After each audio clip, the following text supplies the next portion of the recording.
Hey Reader Fam, today I'm going to be discussing what some of my favorite books say about me. I think your favorite books can really represent different things about you, like if there's a personality trait that one of the main character has and you relate to them, or if the characters in the book go on this wild and crazy adventure and you end up loving that aspect of it, and maybe that means that you're an adventurous person and you like to go on adventures of your own. I'm not saying that every book we read and love represents who we are, but I think that a lot of our favorites do say some things about our personalities or who we are as people. So today I'm just going to be sharing with you 3 of my favorite books and what I think they have to say about me as a human being, yo. I would do all my favorites, but let's be real, we don't got time for that, y'all. First up, I've got Miss Peregrine's Home for Peculiar Children by Ransom. I bet none of you thought that this would be the first book that I was going to talk about today, but it is. I love this book and I feel like it really kind of represents who I am as a person in a weird kind of way. I know that that's like weird to wrap your mind around, but I feel like this book does represent me in some way because there are just so many elements within the story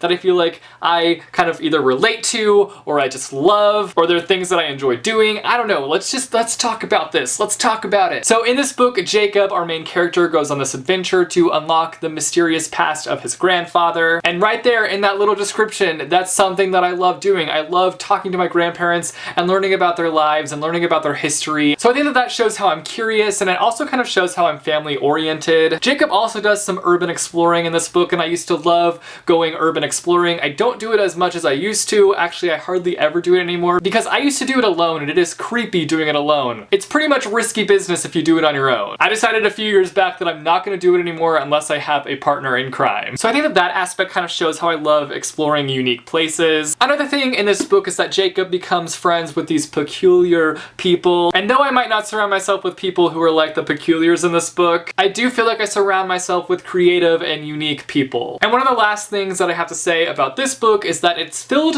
with vintage photography, really weird vintage photography. And I am a lover of all different types of photography, and I really think that that kind of showcases my love for photography. Next up, we've got The Archived by Victoria Schwab. One of the things that I love about this book is that our main character, Mackenzie, is able to tap into memories that are latched on to different objects. So she can hold a comb and go back to see whoever used that comb to brush their hair, or the last person who used it as a fake microphone to lip sync into. And I think what that says about me is how nosy of a person I am, because if I had the ability to touch any object I wanted to and go back and see who had come in contact with that object, I totally would, because I'm just such a nosy person and I love knowing things. I'm the kind of person where if you have secrets, I want to know your secrets. Does it really do anything for me knowing your secrets? No, but I'm just a nosy person. I think another thing within this book is Mackenzie's relationship with her grandfather. I think she calls him Da in this book, if I remember correctly. In this book, he's not with her any longer, but we do get flashbacks of Mackenzie's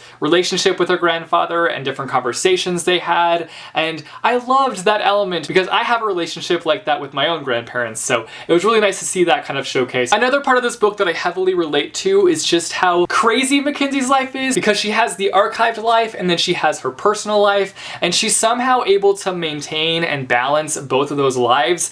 And I feel like I'm kind of similar to that, not in the fact that I live a double life, because I definitely don't, and Mackenzie definitely does live a double life, but I'm just somebody who's involved in a lot of things. I'm involved in church and work and YouTube and my family, and so I've got all these things going on, but I'm able to somehow find a balance even though it is madness all the time. And sometimes I feel like I'm drowning, but it's completely worth it. And the last book I'm going to talk about is Ready Player One by Ernest, Cline. I think my love for this book showcases my love for pop culture because there are so many pop culture references throughout this book, and it is just everything, and I loved that element of this story. I also have a love for video games, even though I don't play them as much as I used to growing up, but I still love video games, and if I'm ever able to play video games, I will take advantage of that opportunity. And this book takes place in a virtual world, and it is awesome. It is actually more than awesome. It's epic. And finally, I think this book showcases my love for adventure because this is such an adventurous book. And yes, the adventure does take place in a virtual reality world, but that just shows that adventure can be found in any situation. So those are 3 of my favorite books and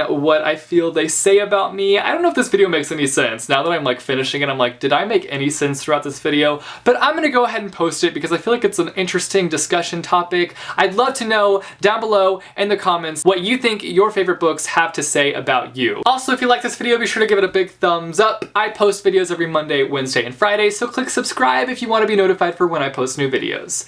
Thanks for watching, guys, and I will see you soon with a new video. Bye, chew. Right. I think another, I cannot talk.